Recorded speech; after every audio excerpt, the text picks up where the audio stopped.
Hi everyone and welcome back to my channel. So can you believe the end of the year is coming? Like I swear 2018 just started and I was just making goals and now it's the end of the year. So we have a quick video today of my top 5 favorite YA fantasy novels of 2018. I know it was hard to come down to like a top 5 favorite, but I didn't want to just be like, oh, I love this book, I love this book, I love this book, I love this book. Because a lot of the books that I read this year, I really enjoyed. Like, other books, not so much. But a lot of books I read, I really enjoyed.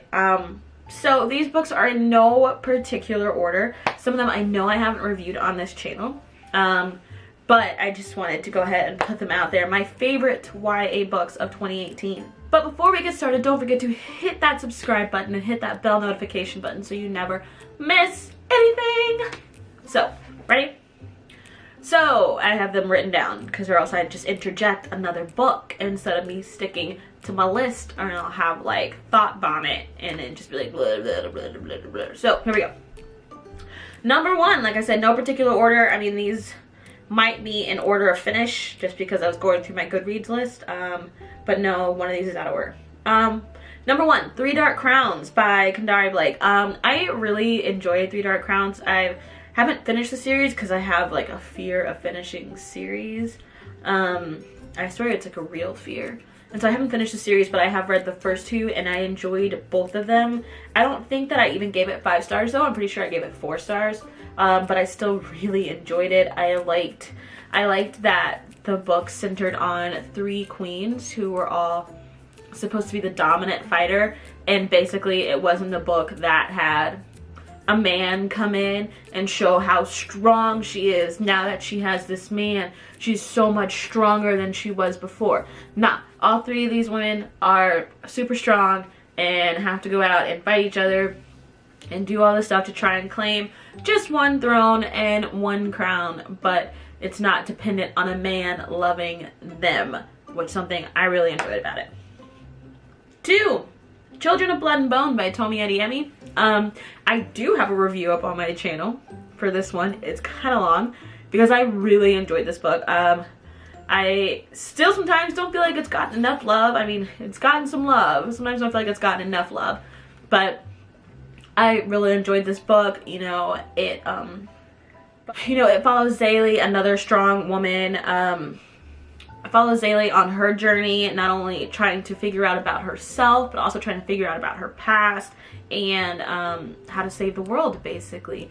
And I like it because I believe that it's relatable, that even though women have the ability to be strong, sometimes we are definitely hesitant isn't the right word, unsure. And it takes a little bit for us to truly find ourselves, and I think that that is a normal thing. And I believe when people sometimes express these things in books, a lot of people are like, that's not normal. It's like, yeah, it is. Like, if you have the whole world resting upon your shoulders, like, you're gonna have some questions, and you're gonna question yourself to figure out if you can do this. You know, in your heart of hearts, you might know that you can, but sometimes it takes a while to come to that realization. And so I love her character development throughout the book for that reason. I didn't always like how the relationships were coming in throughout the book, but I loved some of the bigger aspects of the book. Number 3, Tower of Dawn by Sarah J. Maas. I really enjoyed Tower of Dawn, which surprised me because I wasn't expecting to like a solely Kale story, but I really enjoyed it with Kale and Nezrin, and I think that it added something, another dimension to the whole Throne of Glass series, which made me happy and sad because then I knew that number 4 on my list, Kingdom of Ash, was coming out, and then my world would be torn to shreds, and which I was not disappointed in because my world was torn to shreds a few times. Kingdom of Ash, which leads me to number 4, Kingdom of Ash, which is so good. It's so long. I listened to it mainly on Audible because I would get distracted reading it, and also it took me a while to start reading it because fear of series ending. I tell you, I have a problem. And so, but Kingdom of Ash was so good. I was on like a reading drought for a while because my like emotions needed to come back together after reading all of that, and like my thoughts and just everything. Just I needed time. You know, it's one of those Mean Girls times of who has ever felt victimized by Sarah J. Maas, and I would raise my hand. You know, I'd raise my hand because I feel some type of way. I mean, I'm not gonna give the ending away, but it's really good. I've said this time and time again, Throne of Glass is not good. Throne of Glass is not good, but the series gets better.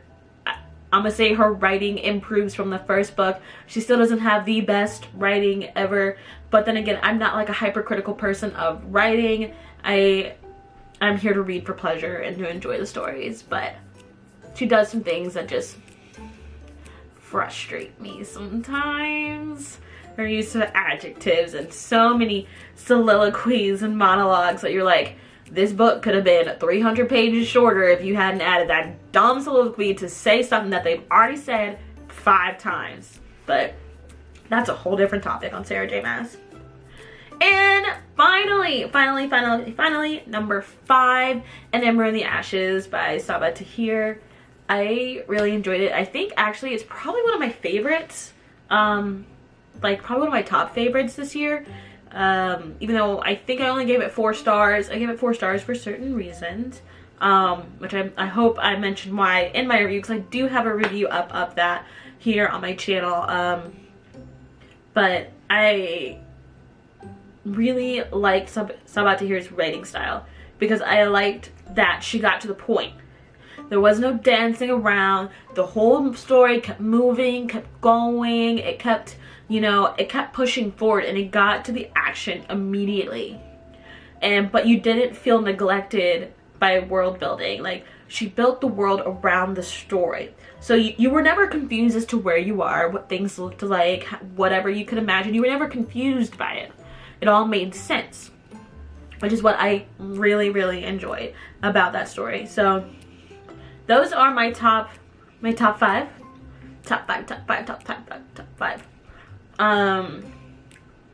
books of 2018. I definitely enjoyed them. There are more books that I did love this year, but if I were going to recommend those books, if I was going to recommend a top 5, I would say those top 5.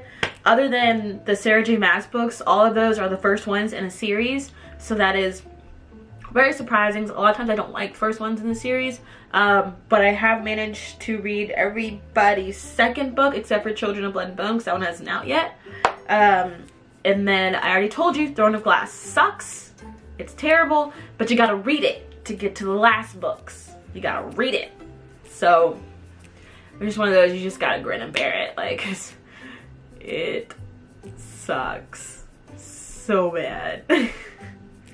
But if it wasn't for all of you on the internet, I wouldn't have pushed through, so I'm glad that I did. But anyway, that is it for me. Those are my top 5 books of 2018. I cannot wait to see what my top 5 books of 2019 are going to be. I'm going to have to look at what's releasing in 2019 to see what my most highly anticipated reads are going to be. But let me know down in the comments what some of your top 5 books or some of your top books of 2018 were in the YA fantasy category, because I'll have other categories coming out later. But in the fantasy category, and what books you're looking forward to in 2019. What do I need to add to my 2019 TBR? Because I'm already really excited about it. You guys know I don't do monthly or weekly TBRs. I just do, here's a list of books, and I'm going to read from them, possibly. So that's it for me, y'all. Don't forget to follow me on all social media, where you can always catch up to see what I'm currently reading at the time. And don't forget to subscribe to my channel, where hopefully I will get out reviews in a timely fashion. But until next time, everybody, keep turning the pages, and Happy New Year.